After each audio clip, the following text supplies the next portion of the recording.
Hello, and welcome to the Empowerography Podcast. This is a platform created for women's voices to be heard and a place to share their stories, journeys, and successes with the world for the purpose of helping other women who might be on similar journeys.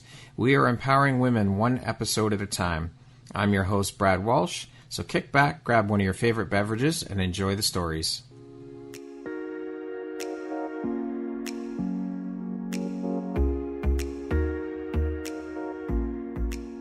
The world needs to hear your message and your story, so don't deny the world of that gift within you that the universe has given you. Someone out there needs to hear your story because it will support them in feeling hope, inspired, and even transformed. Do you want to discover how I help get my clients out of their own way, show up, and confidently share their message? I would love to extend an invitation to you to join me in my free masterclass, Start Your Own Podcast from Idea to Implementation, on Wednesday, April 5th at 1 p.m. Eastern.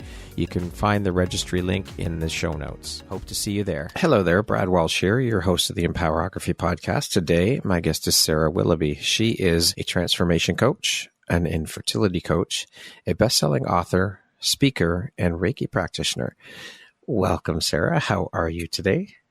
I am very well, thank you. Thanks for having me. I'm really looking forward to our conversation. Yes, we've been attempting to get this done for a while, so it's nice to finally have you here and have the opportunity to sit down and speak with you and share a little bit about the work you do and your story and your journey. So I'm very excited and happy to dive in. So with that being said, you have quite a few hats that you wear, quite a few labels, a hell of a lot of hats, and quite a resume. How do you find the time for all of this, and how do you prioritize, and how important is prioritization and organization to you? I think it's very important to be organized and to prioritize. But one thing that I have learned is that I structure my diary, but I also wake up every day with an open heart and an open mind of what the day is going to present to me. And that's something that I've learned as I've got older, to sort of trust my intuition and be guided and to have a bit more flow in my life as well. Yeah. Because otherwise, I think if everything is too structured, when things don't go to plan, you find yourself in a lot of stress. So it's a combination of both of those things. I need to be organized. I'm also a mum to 3 beautiful children as well. Put that little hat into the ring. As well. For sure. And so once I've organized all of them and their activities as well,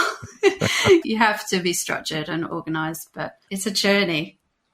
That it is. I'm very curious then, with you wearing so many hats, what does your morning routine look like? I think you're going to be surprised by my answer, because I think you're going to think I'm going to say I wake up at 5 a.m. and I do yoga and I do meditation and I do all of those things, but I don't do them in the morning. I work across a lot of different time zones, Canada, America, as well as Australia and Europe. And therefore, I have to have that flow and flexibility in my life. And I do those things. I do my quiet time, my yoga, my meditation, my reading in the afternoon. And so I re-energize myself in the afternoon before I then go and pick up my children. So then they get the best of me. And then I actually work quite late. So I'll start working again at 9 o'clock at night and probably work through till midnight unless I'm on a middle of the night podcast or something like that. So I know for a lot of people, it's very much get up in the morning and they have an hour of journaling and yoga and meditation and all of those beautiful things. But for me, it's the other way. And I'll do an evening walk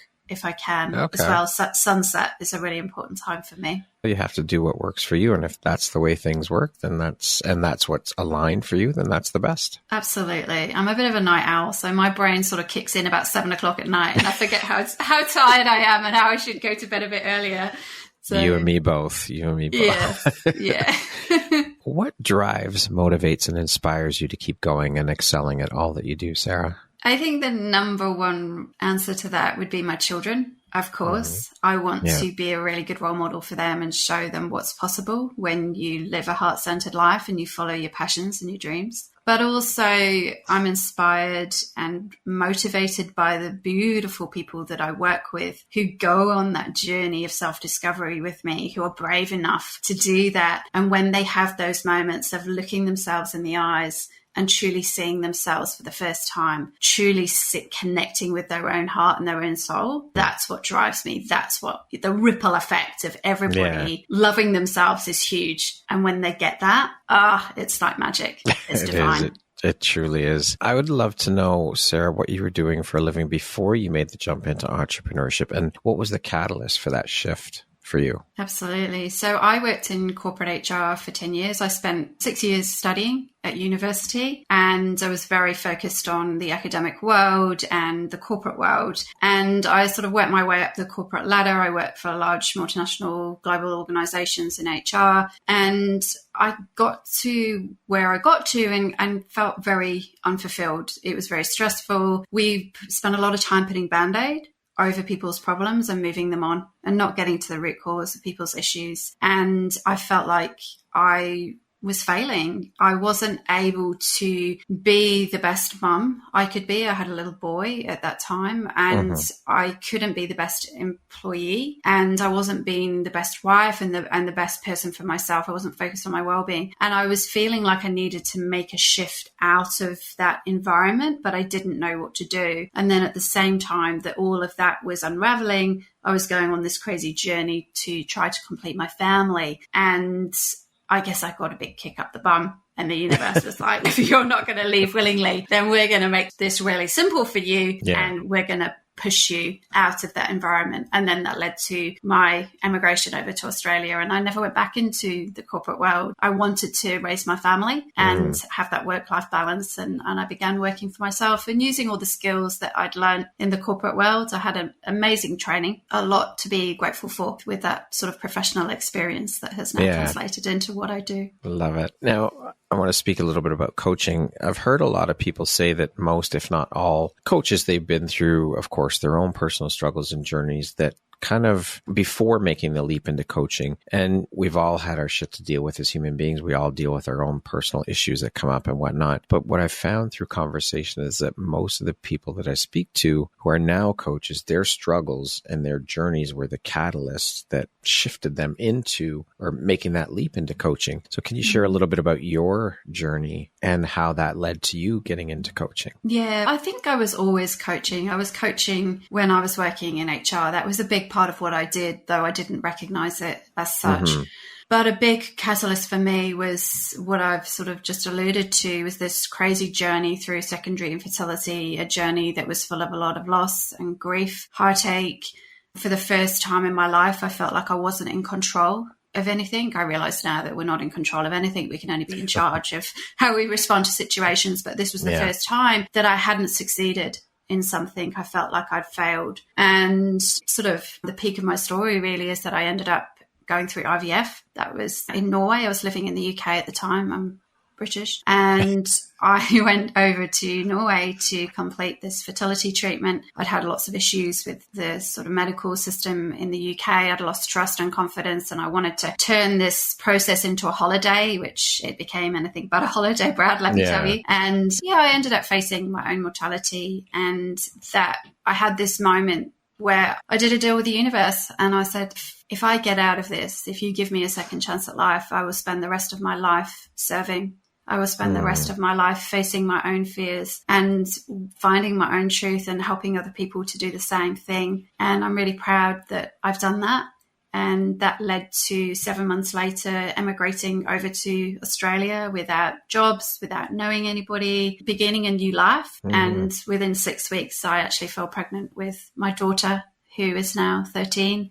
And then 4 years later, had my other little girl, who's now 9, and completed my family, and just realized that I wanted to raise these incredible human beings that I had spent so long trying to have, that I was so blessed to have.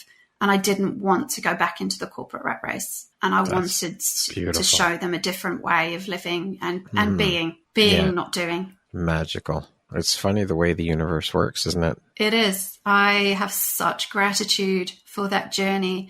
It was, at the time, the most scary, confronting, challenging moments of my life. But geez, I'm so incredibly grateful, because it took me on this journey to self-love, and it took me on this journey back to myself. And without that, I wouldn't be where I am, living the life that I am with my children. So what would you say then was the biggest or most valuable takeaway for you from these experiences? Realizing how short life is, realizing how important our breath is, that when you literally cannot breathe, that is where we find our answers. And we spend so much time focused on what's going on in our mind and not what's going on in our hearts. And we know that our heart is our master thinker. If you look at the work that Greg Braden has done for the Heart Math Institute. Yeah. It's beautiful. That was a real revolution for me when I understood that, because I'd always been driven by my heart, but hadn't been given permission to follow that, because all we're taught through schooling and the academic world is use your brain, think. So that's the work that I do now, is encouraging people to feel. The education system, that's a whole other podcast, because it's isn't severely it? Broken. It's severely broken. Yes, yeah. But it's a matter of being able to step into that belief and that knowing that it's here. It all starts here within, right? Absolutely. And the answers to every challenge is within us, and our breath holds so many answers when we just get still. That's the key, is being able to get still. A lot of people have a hard time doing that. It's not easy. They do. I know. And those are the people that need it the most, ironically. I have people, I remember talking to a friend and she said, oh, meditation is not for me, Sarah. It's not for me. I'd much prefer to go pole dancing. And I'm like, you are... You are the perfect candidate for meditation. You need it more than anybody else. Yeah, the resistors. Yes, yeah. What is it that sets you and the work you do apart from other coaches? Why would they choose to work with you over someone else? I think the way that I work is very tailored. I'm very guided by my intuition. So no two sessions are ever the same. And I could go into a session with somebody thinking that we're going to look at X, and we end up looking at Z over here, because something that they've said in the conversation has guided us to something else. And we then do that deep dive into really getting to the root cause of people's issues. But I also think I'm a very heart-centered person, and I have an ability to hold space for people and for them to feel seen and heard. And I think that's a lot of what our journeys are as a human being, is we just want to be seen and heard and understood. 100%. That's the biggest thing, is that's all we all want, is to be seen and heard. That's it. Yeah. It's not too much. It's not asking for too much. No, it's pretty simple. Not. I agree. Transformation is not just about one aspect of life. How do you address and integrate holistic well-being, including physical, mental, and emotional aspects in your coaching approach? So helping people to understand that the mind, body, and spirit are all connected is the starting point, because for a lot of people, they don't have that level of awareness. And I certainly didn't. Before I went on my crazy journey, I didn't really understand that. Everything was focused very much on the mind, and you knew the basics around your physical care, but I was definitely neglecting my spirit in all of that, very much so. So I take it right back to the basics of let's connect with self. And how do we do that? And that's different for each person, but a lot of people have lost themselves on their journey. They may come to work with me thinking that we're going to focus on one aspect, and that's what they want to focus on, but actually what they need is something very different. What we need and what we want are often different things. So it's really about opening up people's hearts and minds. And we look at all sorts of things: meditation, mindfulness, being out in nature. I love doing sessions out in nature at the beach, letting things go, releasing, using nature to support us on our journeys. We do a lot of shadow work, really deep diving into ourselves and understanding the things that we've been told about ourselves are not necessarily true. And how can we turn those things, those positive aspects, or the things that we consider to be positive about ourselves, how can we turn them on the head and understand that they also have a sort of more detrimental aspects to ourselves and others, and also the other way around, all these things that we believe that are really positive about ourselves, maybe they're disserving us in some way. So I basically put everything that I have learned on my journey of coming back to myself into the sessions, and I love it, because it's really that first time that people get to reconnect with themselves. And most people that come to see me don't like themselves, let alone love themselves. So if we can get to that place of even just having an acceptance of self, then that's a beautiful gift. That's a powerful journey. I love that. How do you define personal transformation, and what role does it play in an individual's overall well-being and success? Personal transformation for each person is very different. So for some people, a personal transformation may be finally leaving their career that they've been in for a long time and setting up their own business. It might be leaving a relationship. It might be rediscovering who they are if they've lost themselves in motherhood. For some people, it's learning how to deal with anxiety and depression, and actually being able to just function day to day and get back out into the world, particularly since COVID. That's impacted quite a lot of people. So for everybody, I honestly believe that the heart of it all is that deep connection back to self. And from that, when somebody starts to like themselves and love themselves, then they can overcome their challenges, whatever they are. But everybody's idea of what success is for them is very different. Yeah. And that's what I love about the work. But when they're connected to themselves in whatever capacity, then their well-being is naturally going to improve. They're going to be much more focused on nurturing themselves rather than berating themselves in the negative monkey chatter that goes on that we all have. Sure. They'll learn how to deal with that and be kinder to self. Self is the foundation for everything. Self-love, it all starts within us. And when we learn that, it exudes out of you and it impacts everyone around you. It's like you said, it's that huge ripple effect, but it starts within here and doing that work to get to that point. And that's not easy. That's a very long and hard journey. It is. It really is, because most people distract themselves from their pain. They don't want to feel the pain. So they find alternative ways of distracting, which is what we've been taught to do. Yeah, for sure. Conditioned, all the things. Yes, absolutely. The work you're doing is incredibly important, teaching people that and guiding, helping people get to that point. We all need that. Love is everything. It's the highest vibration that there is, and we all need it. We all benefit from it. Yes, we do.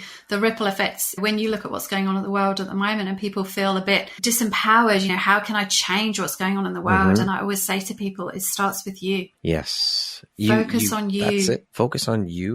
And then your corner of the world, your people, your tribe that you surround yourself with, it'll ripple out and then it will continue that ripple effect and the change will happen. Yes. But you got to start here within. That's where it all starts. Also, transformation, obviously, mindset plays a huge part in that shift. Yeah. How do you guide individuals in changing their mindset to overcome limiting beliefs and achieving their goals? We do a lot of work on meditation. That was something that changed my life and saved my life. When I was in ICU, if I hadn't have already learned meditation, I would not be here. And I know that for a fact. So I know how powerful it is. It became a mental battle for me because the doctors couldn't do anything to stop my deterioration.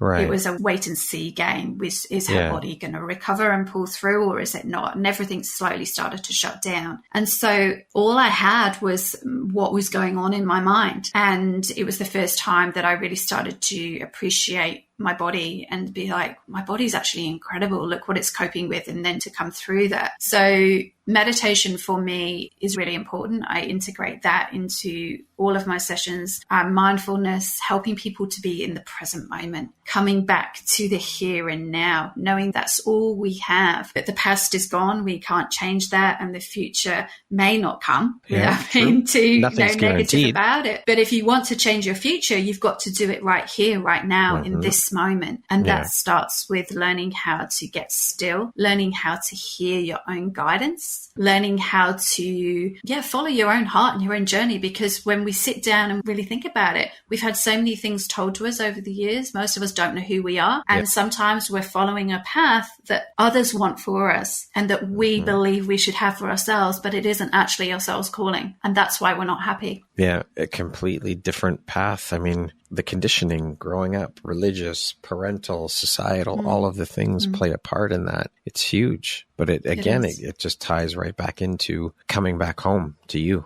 Yes. The best decisions that I've made in my life that have changed my life have not been led by logic or other people have gone, you're doing that, you're crazy, you're leaving the UK, you're leaving behind these really good jobs, your family, you're leaving behind all that security to go to live in Australia without jobs. This may not work What's out. Wrong with you, Sarah? Are you crazy? Exactly. And I was like, yes, I might be. And I might be coming back at some point, but at least I will have no regret that I didn't try. There you go.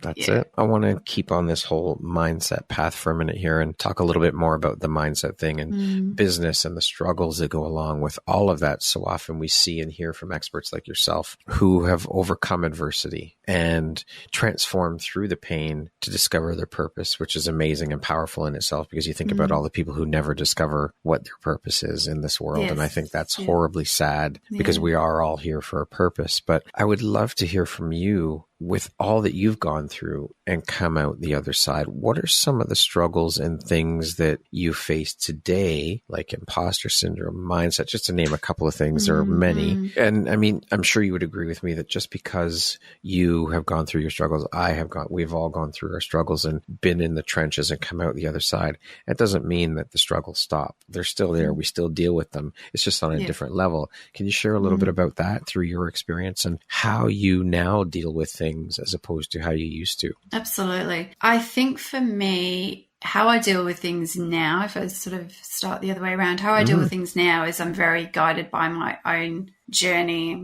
I get still and I really go inside when I'm faced with a challenge, and I didn't know how to do that previously. So that has absolutely changed my life, and I will make decisions now that people think are crazy, and I'll be like, there is no logic to this, and I know it makes no sense, but my intuition, my gut, my guidance is telling me this doesn't feel right, or this is what I need to do. And I think those around me have learned that does play out quite well most of the time, so they've learned to trust me. And I also care less about their opinion now anyway, because it's my journey, without being disrespectful, but I'm here for this one opportunity and I need to do it my way with love. But in terms of the challenges that still come up, I still have self-doubt.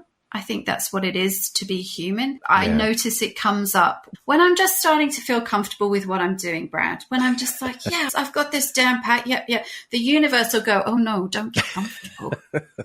We need you to grow some more and up level and explore and challenge yourself. And I'm like, really? Can I not just have a little bit of calm for a bit longer? Yeah, because I'm quite enjoying it here. And they go, no. And it's at that point when I'm on the cusp of something big or something new or something different that you really get pushed and challenged and pushed out of your comfort zone. And that's when self-doubt might start to come in. But what I've learned is that I've got a beautiful tribe of people around me who support me, who encourage me, who you can be really honest and vulnerable with. And they remind you about why it is that you're doing what you're doing. And we have that beautiful relationship. I will do the same for them. And I think that's really important. We all need those people in our corner. Oh, for sure. 100%. We can't do this alone, and we're not meant to. You have to have a support system in place. It's impossible to do it by yourself. You can't. Yes. Otherwise, it can be quite a lonely experience. And that's what I love about the work that I do is I have this beautiful connection of people globally, all in crazy different time zones. But you just feel that connection. And I'm very grateful for that.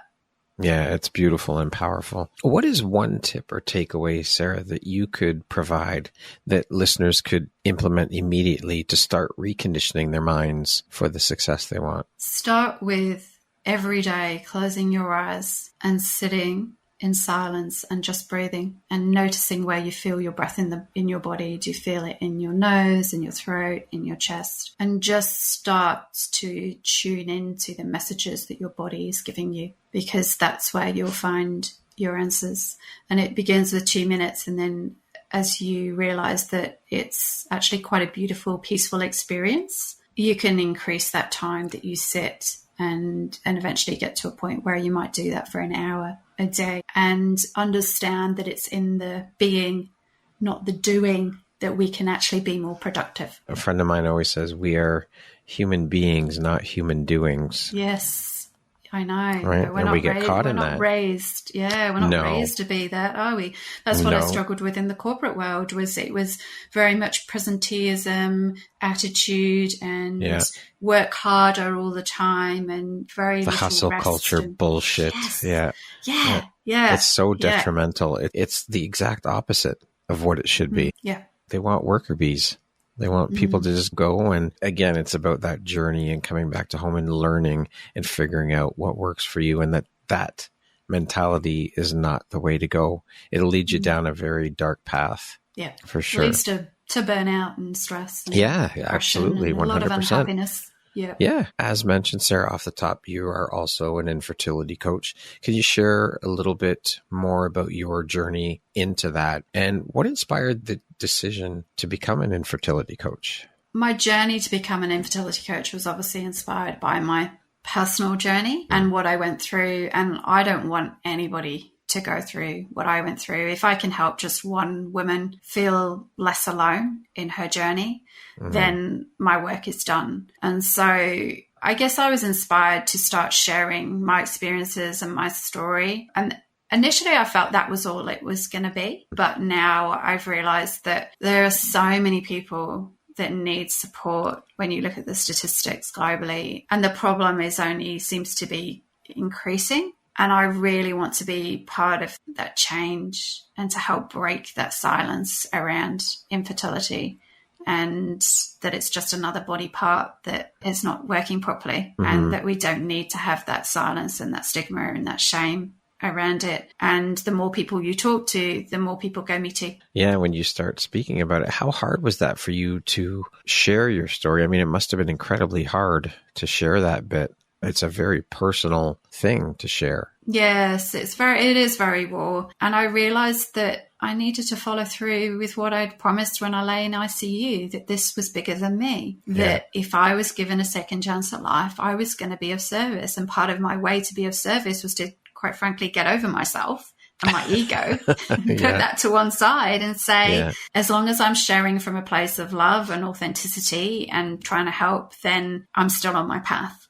I mean, it's part of why we're all here, is to help each other, to share stories. Storytelling is such an important thing, because if we can help another human being by sharing our story so that they may not have to go through the same struggles that we did, why wouldn't you? It's, again, it comes back to being in and of service. And that's why part of why we're here. Yeah. And it's deeply fulfilling, selfishly too. Yeah, it is deeply fulfilling. It truly is. To feel that you have connected with another human being and you've helped to change their life in some way. Absolutely. Yeah. Unfortunately, of course, infertility can still carry, as you mentioned, a sense of stigma and shame. How do you work with individuals to overcome societal pressures and feel empowered in their journey? The first thing that I do is I hold space for them to share how they're feeling. A lot of people don't have support from family and friends because they don't understand that journey.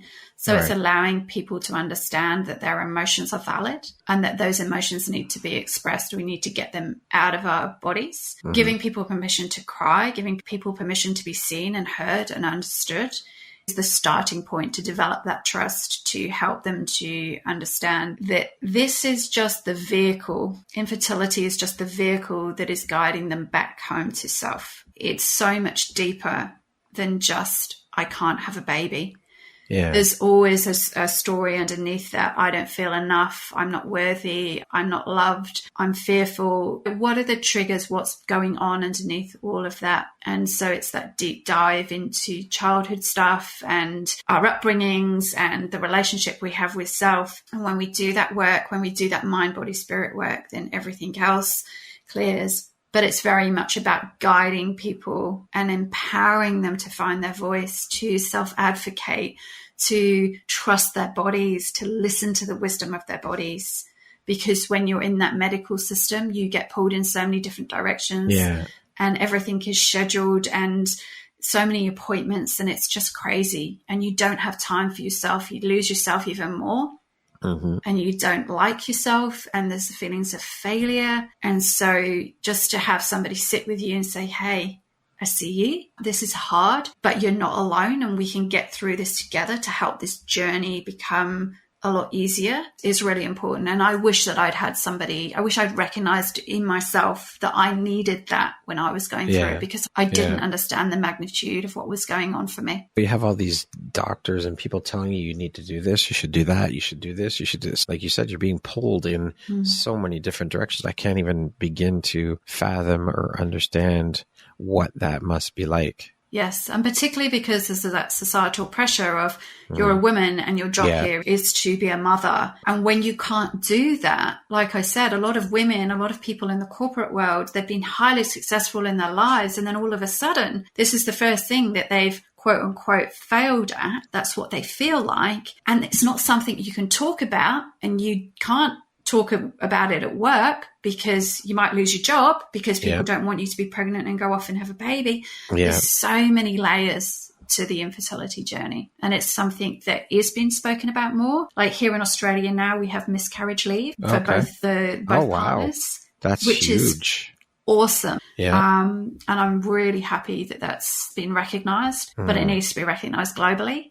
And that's what we do through conversation, right? We need to start talking about these things that people don't want to talk about or people don't feel comfortable talking about, because conversation is the catalyst for change. That's the only way we're going to start to make change in the world, is to start talking about these things, shining a light on them, educating people on them. Yes, absolutely. And when we shine a light on those things that are uncomfortable and that we're fearful of, we disempower that. It loses its grip on us, it loses its hold on us. Yes, it loses its power, its strength. Yes, yeah. And it doesn't take hold of you. Yes. Yeah, absolutely. Yeah. Self-care is crucial during fertility challenges. What are some practical self-care strategies that you recommend to individuals to help them cope with stress and maintaining a positive mindset? We have some of the obvious ones that I've already mentioned: meditation, mindfulness, being in nature. One of the biggest self-care things that we can do is to learn how to say no and learn what our boundaries are. Yes. When you're on this journey, you have so much pressure to be all things to all people and still go to your friend's child's birthday party when you've just found out you've had a miscarriage, and attend a Christmas function that's surrounded by children, and you've just been through another failed IVF cycle. And when we learn that we need to preserve our own energy and we need to look after ourselves first, then we can re-energize from within, and we can be there in the way that we want to for other people. But I was blindly saying yes to everything and everybody when I was on my journey, because I didn't want to admit that I was struggling. And you don't want to disappoint people. Exactly. It's really tough. But we need to set some boundaries when we're going through challenges. And saying no is sometimes the biggest gift you can give to somebody else, though we don't recognize it as that. And speaking our truth and being authentic. No is a full sentence. It is, seriously, because you think about it, when we say no to someone, we always feel the need to further that with an explanation as to why, and we don't have to. Yes, I talk to my clients about that. When they'll say, "Oh, I'm going to say no," and then I'm going to say X, Y, Z, and I'm like, "No," because then they think it's more. There's all these excuses, and then you're giving them more things that they can work with to solve for you, so that you can still go when you actually just fundamentally don't want to go, because it's not right for you. So as long as you're saying no from a space of love, you can do no more. That's right. Sadly, of course, infertility journeys may involve loss. So how do you support individuals in dealing with the grief and emotional impact of miscarriages or unsuccessful fertility treatments? The starting point is listening and allowing emotions to be released. People spend a lot of time crying in my company, and I absolutely love that because it means that they're getting their feelings out of their body. They're not stuck. They're not stagnant. We need emotions to move. But the other thing that I do, which I love, I hold ceremonies, miscarriage ceremonies, rituals for people to honor their losses, because a lot of people are not given permission to grieve properly. You know, it was just, you're just told it was just a group of cells. Oh, it had something wrong with it. It's better that it wasn't born. Or they say, oh, you can have another one. And nobody really truly knows what you've been through to get to that point of even conceiving, let alone carrying a baby till full term. So I think it's really important as part of the grieving process to honor and really feel that you're not just grieving for what you've lost, you're grieving for what you may never have.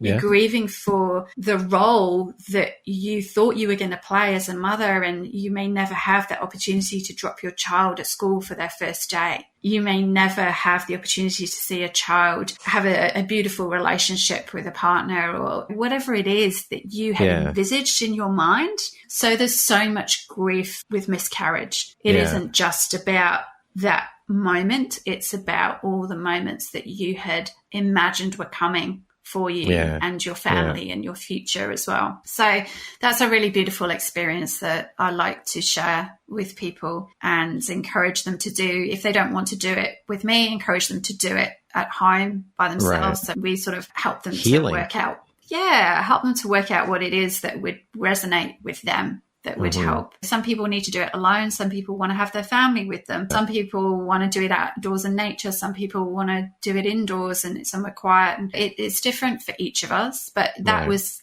one of the biggest gifts I was given, was when I had my first miscarriage, which shook my world. I was so devastated after I'd had my D&C and I was coming out of the general anesthetic. I was devastated because I was right back at this journey of trying to have another baby and I didn't know whether I could. And the nurse asked me, do you want to speak to the chaplain? And I wasn't religious. I'm spiritual, but I'm not religious. But I said yes. And that lady was absolutely divine. And she sat with me and she said, I'm sorry you lost your baby. And she actually acknowledged it. And then she phoned me 3 days later and she said, wow, would you like to have a funeral service?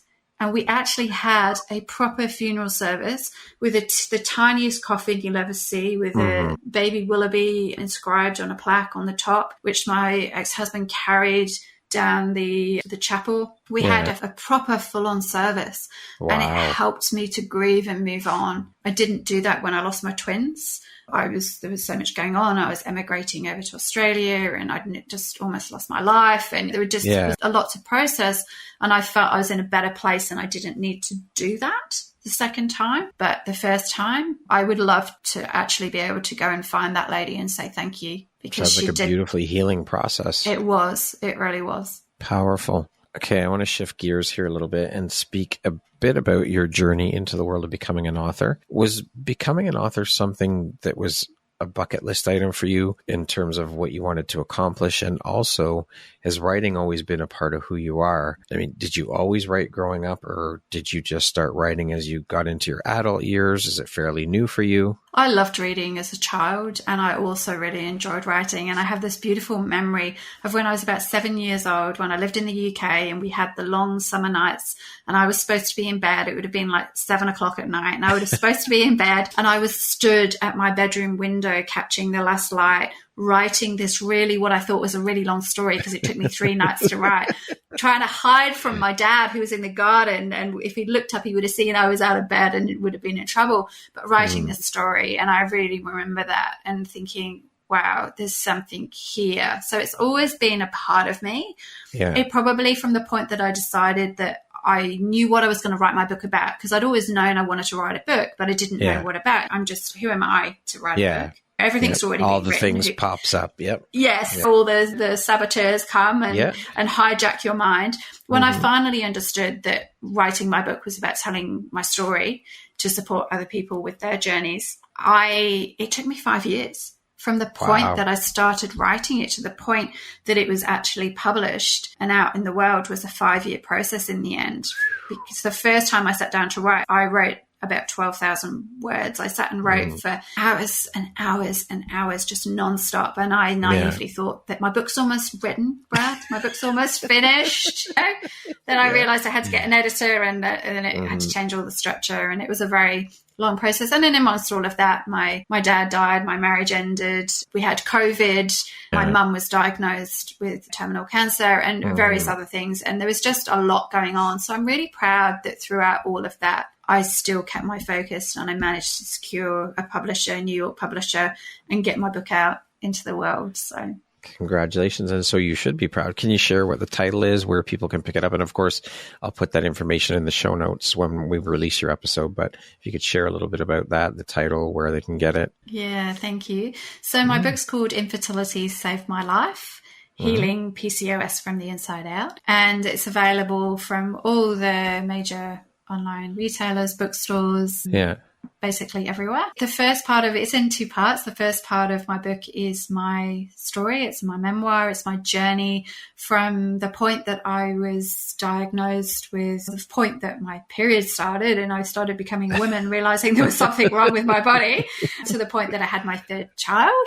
And then the second part of the book it's like all the tools, wisdom, techniques, insight that I learned along the way, practical things to help people on their journey, to support them through that journey to becoming a parent. So yeah, I'm excited that it's out in the world. And I'm sure you are. And so you should be. So like I said, we'll put the links in the show notes to the book. So thank you for sharing that. Sarah, what do you think your unique skill set or superpower is that's helped you become successful? I think I feel very deeply, and I am able to connect with people on a soul level and see people for who they truly are, beyond their behaviors, the mistakes that they may have made, and help them to tune into that. Yeah. I think that's a real gift when, For sure. when people can feel what I feel about them, maybe for the first time in their lives. Now, speaking of success, how do you define that word? What does the word success mean to you? Success for me is feeling peaceful, doing what I love and helping other people to do the same thing. Plain and simple. That's it. What would you say is one of the most important things you've learned in your life? And what was your life like before you learned it? What was your life like after learning it? I've already touched on it already. This idea of all we have is the here and now. My life before that was very structured, very busy, always trying to achieve, always trying to aspire to the next thing. And I was missing the beautiful moments that were transpiring with my son at the time. I wasn't living, I wasn't thriving, I was just surviving. My life has changed because I'm much more present, and I have the most beautiful relationship with my 3 children, and I'm very deeply grateful for that. Gratitude is a huge piece. Yes. To be grateful for all that we have. Thank you for sharing that. My pleasure. What does the word empowerment mean to you, Sarah? Empowerment is about self-confidence, self-belief, and about realizing who you really are, that you have everything inside you so that you can overcome any challenge, any problem that you face. What is an unexpected blessing or occurrence in your life that you're grateful for? I think a lot of the big challenges I've had have been unexpected, but probably a big one was emigrating to Australia. I would never have thought that as a child, that I would be living 17,000 kilometres away from home, the side of the world. And that's been a real gift to realise that we don't need to settle in life, that we can go after our dreams, and that the universe will co-create with us, and things can transpire in ways that we couldn't even imagine. That's beautiful. What challenge in your life would you say has shaped you the most? There's been a few, probably. I mean, the infertility one was a big one. Obviously, that saw me gasping for breath, lying in ICU, wondering, feeling like, if this is it, I've got so many regrets, and feeling sad about that. But grief has played a big part in my life too, losing both of my parents. Last year, I lost my mum, my father-in-law 5 days later, and a client and friend a few weeks later. So 3 people, and then I had 7 friends diagnosed with breast cancer within a number of months. And I was on the other side of the world. I was in the UK, dealing with all of that, and my family were over here. I didn't see my children for pretty much 3 months. That was tough. But again, I've learned so much, and I've grown so much through all of that, and I'm grateful. And that's the key, right? Is to be able to, I think, when we go through those tough things like that, to be able to take a step back and look in at the situation and see that there are silver linings, there are lessons there. There are things that we can take away from those experiences, as painful and as shitty as some of them are. There's always a lesson in there. There's always a silver lining in there somewhere. You just have to look for it. You have to look harder with some more than others, but it is there. Yes. And for me, it was the kindness of strangers. Those people that were with me as my mum was taking her last breath, just the connection of those people that I didn't even know that were good friends with my mum, who embraced me and supported me during those times. I have huge gratitude for that. Okay, we're going to jump into a little rapid fire section here. So the next grouping of questions just be 1, 2, 3 word answer type thing. Okay. How would you describe yourself in one word? Resilient. If you could teach the world one thing, what would it be? Compassion and follow your heart. What is one thing you want but cannot buy with money? Connection. What is one thing you love about yourself that is not related to your physical appearance? I love my heart and how deeply I feel. I also love my sense of humor. It's a bit crazy at times, but it makes me laugh anyway. Hey, if you can laugh at yourself, I mean, exactly. You're halfway there, right? What is your favorite self-care practice? It has become saying no, and I'm really being firm now in what it is that I want my life to look like. Not bending for other people just to make them feel better. If you could be remembered for one thing, what would it be? Spreading love. That concludes our rapid fire section. Now back to our regularly scheduled program. What is one lesson that your career has taught you that you think everybody should learn at some point in their life? that on the other side of fear of taking those massive risks in life is just the most incredible journey. Be brave. Yeah. What is your why, Sarah? My why is to ease suffering and leave the world better than I found it. If you could step into my shoes, what question would you have asked yourself that I didn't ask you? Oh, you've asked me so many great questions, Brad. I don't know that there's many left. Maybe what I'm going to do next, what I'm focused on for the future, maybe something like that. Okay, go ahead. Okay. You had to know that was coming.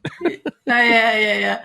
I would love for my book to be turned into a film. So I have started that process and I need to dive into it more.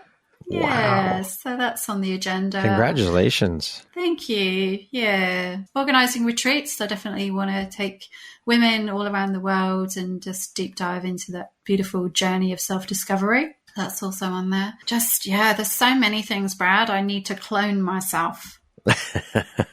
I feel your pain. I know exactly what you're talking about. What's something surprising that you've learned about yourself in the last year? How strong we actually are when we have to be.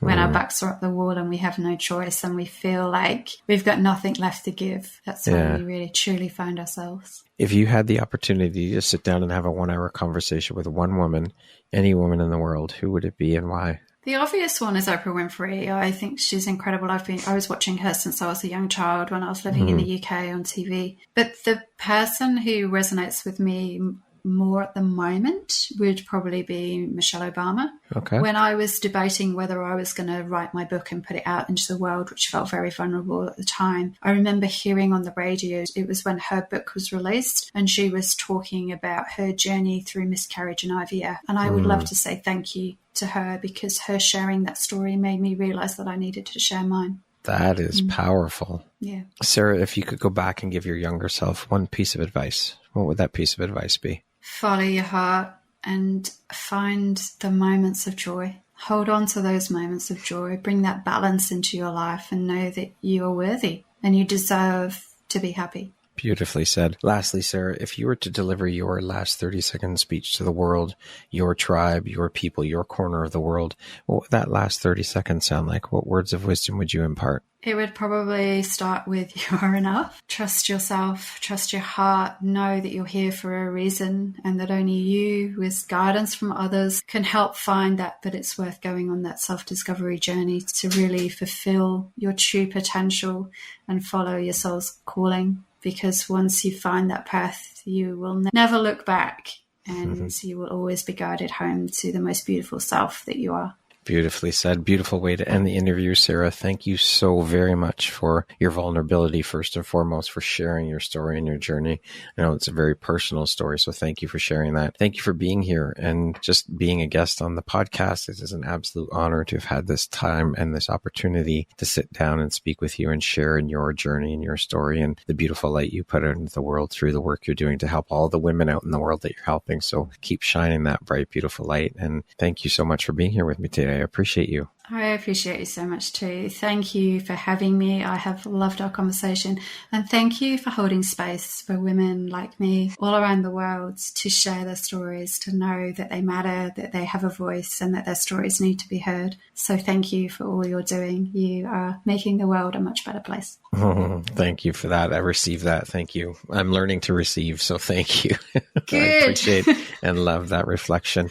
Sarah, could you please share with people where they can connect with you, share with the listeners where they can find you, connect with you, learn more about who you are and the work you do, and if they want to work with you? Absolutely. My website is sarahwilloughby.com, and I'm also on LinkedIn, Sarah Willoughby 2019, Facebook and Instagram, Sarah Willoughby Australia. So basically search my name and you'll find me. People can book a free 30-minute consultation to have a chat on my website. And I love connecting with people. So do. Beautiful. Come and say hi. I'll put all that information in the show notes, of course, for people to see where they can connect with you as well. So thank you once again, Sarah. I appreciate you. It's been an absolute pleasure having you on the show, and I thoroughly enjoyed our conversation. Likewise. Thank you. Once again, my name is Brad Welsh, host of your Empowerography Podcast. Today, my guest has been Sarah Willoughby. She is a transformation coach, an infertility coach, a bestselling author, speaker, and Reiki practitioner. Thank you so much, Sarah. I hope you have a wonderful rest of the day. Thank you. Take care. Thank you very much for listening to this podcast. If you haven't yet, please be sure to subscribe, rate, review, and share with all your friends. You can find me at viseuphoria.ca, and follow me on Instagram at Empowerography Podcast and on Facebook at Empowerography. Please join me next time for another inspirational story from yet another amazing woman.